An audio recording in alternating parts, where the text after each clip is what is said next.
What's up, everyone? This is Chris with Pauper to the People with some good news and some bad news about the video for the Blue Deck Challenge.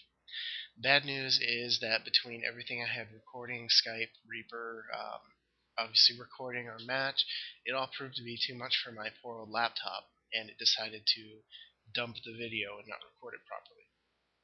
Good news to that is the fact that the matches were saved, so what I can do is go ahead and bring them up and do a little bit of play-by-play commentary for you. So it'll be strictly from my perspective and the thoughts I was thinking, that type of thing, but you can still see the match unfold.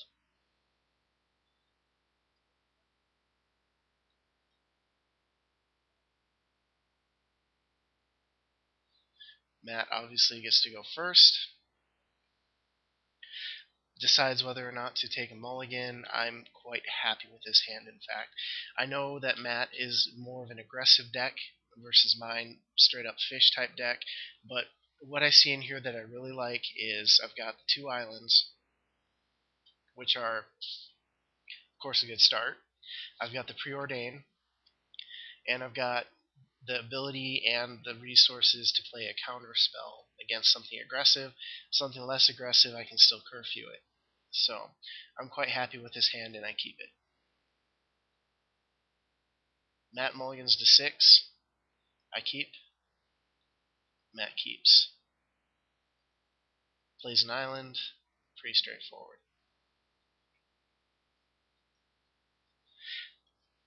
Now what I'm going to do, just based off of the situation that I have, is just go ahead and play my Preordain now.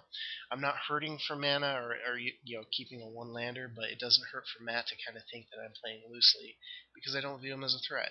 So kind of can work into my benefit here. Put the Ninja on the bottom, another Preordain on top, end my turn.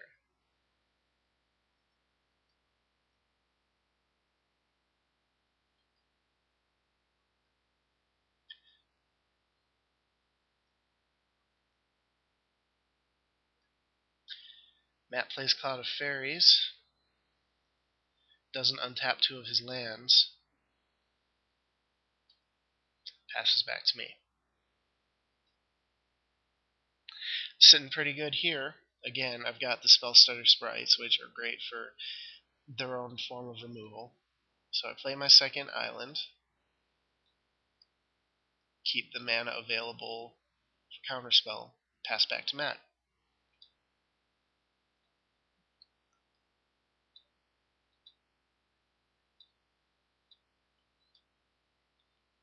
Seagate Oracle. Look at the top 2 cards of your library, put one of them into your hand and the other one into the bottom of your library.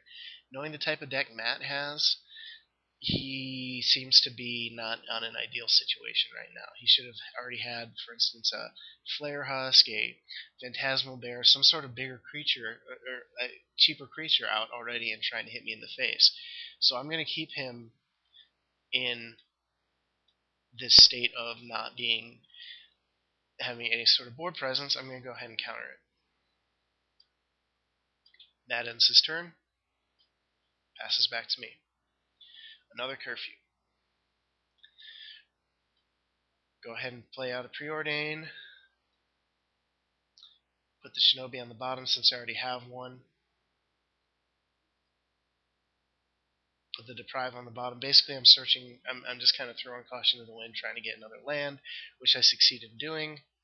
Play it. Pass the turn back.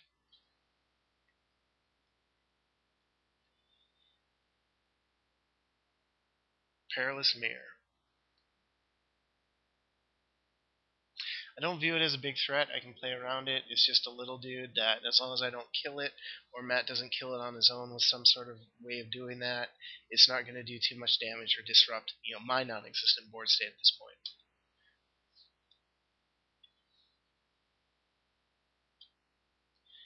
Another island, excellent. Things can start to take shape at this point. I go ahead and play one of my sprites so that I can have the ability to use my Mistblade Shinobi next turn. I still have one available in my hand, so I'm not too concerned about running out of counter spells at this point. Plus now I can counter something that has converted mana cost 2 or less because I have one fairy in play and the one that the Spell Stutter Sprite counts for.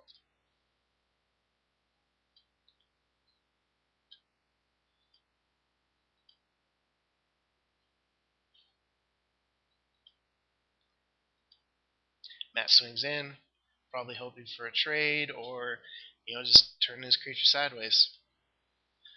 I'll gladly take 1 damage. Nothing in his hand, passes the turn back to me. Okay. So, right off the bat, I am going to swing with the Sprite, do the whole ninjutsu thing. Which, with him, I may return a target creature that a player controls to its owner's hand.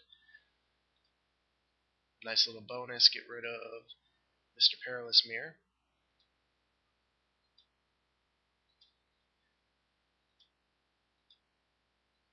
Play out my Cloud of Fairies. Untap both of my lands. Good to go.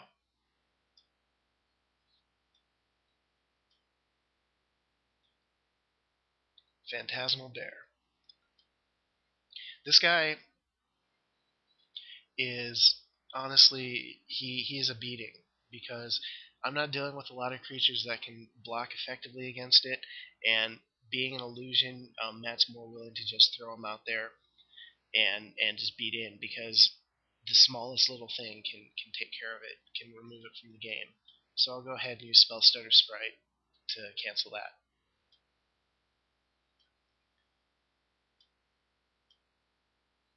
Perilous Mirror. Go ahead and let that through again.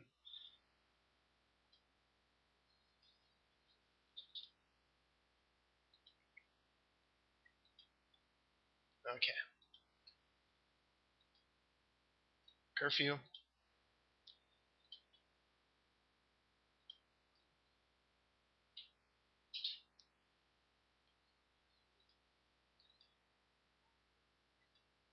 Take back my Misplaced Shinobi so I can use the ninjutsu again effectively.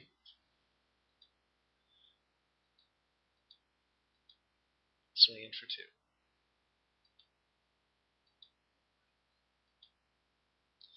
Now I go ahead and I put the Mistblade back into play because what I'm trying to do right now is come up with some board presence.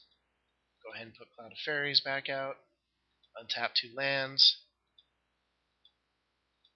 Now I can do 1 to counter something with a converted mana cost 3 or less.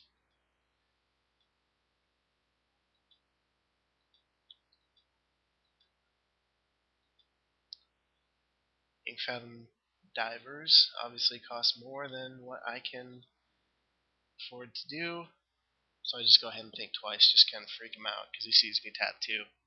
I want him to think maybe I've got a counter spell. Matt puts 4 cards on top of his library. Ends his turn.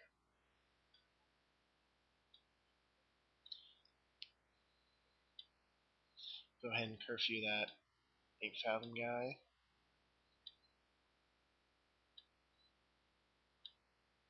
Matt doesn't seem to be drawing into a lot of threats, so I feel I'd rather hold on to an additional counter spell, pull Spell Stutter Sprite back so I can still counter something for 2 or less.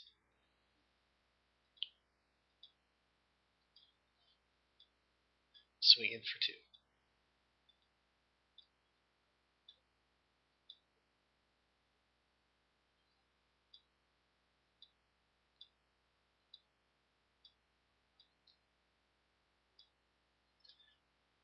Now we Spell Stutter Sprite that guy. Since we're starting to build up a board presence and I want to keep Matt to as minimal of a board presence as possible, not to mention I get the feeling that he's playing this guy out first to kind of draw out any sort of counter I have, so I still have the 2 up for the hard counter. Noggle Bandit is kind of a pain in the butt against me, so I'm just going to go ahead and counter that. Spell Stutter him as well. Keep the hard counter handy. Matt's tapped out, ends his turn.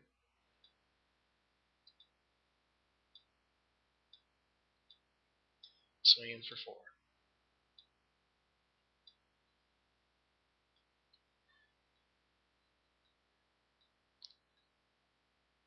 I had thought about playing Deep Analysis. I kind of decided against it at this point, knowing that 1, 2, 3, 4 would only leave me with 1, not enough to counter something.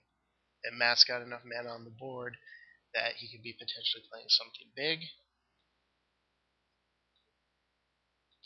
Go ahead and let Phantasmal Bear through in the hopes of him trying to play something bigger, which he does. Now he can block. The only real advantage I have is they're 1/1s, but they can fly. So I don't want to lose that advantage, so I go ahead, counter the Fleetwing. Matt ends his turn. Go ahead and play out Halimar Depths, the top 3.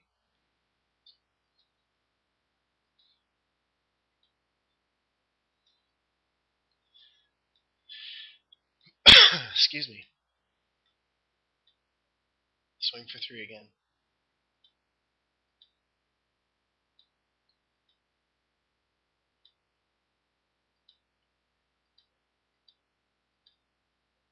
Go ahead and play Deep Analysis since I don't have any more counters in my hand, and I'm not too concerned with what he tries to put on the board at this point. Go ahead and preordain since now is a good time to use it. Put both of the lands on the bottom because I'm not hurting for lands. End up pulling something pretty useful with a Lutorial Core. End my turn.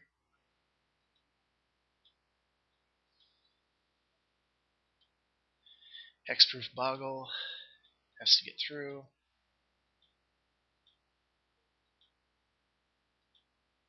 Matt swings for 2. Go ahead and take it. Bone Splitter.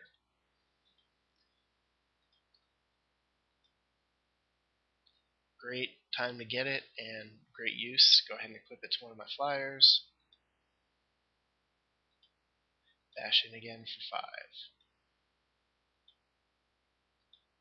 Matt has 1 turn to take care of my board presence.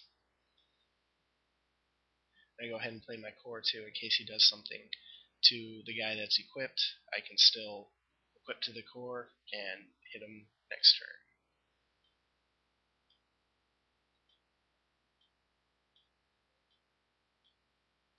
Deep Analysis, in my opinion, shows he's really struggling for something right here.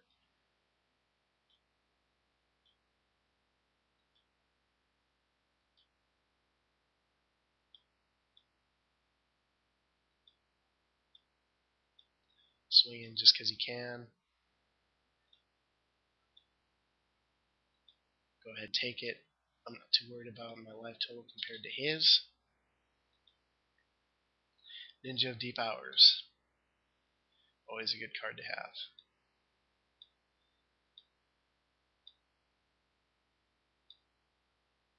This is an important rule, and it's worth stopping really quick.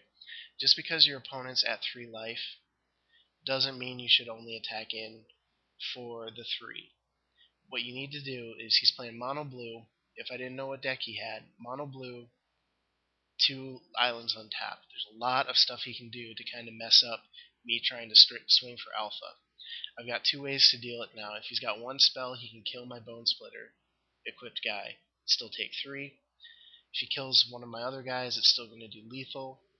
So this is just a really good thing to note, is that make sure you play the match until it's over. Just because it's a little amount of life doesn't mean you should be doing any sort of trying to get cute and just swinging for just lethal, because you never know what your opponent could be playing against you.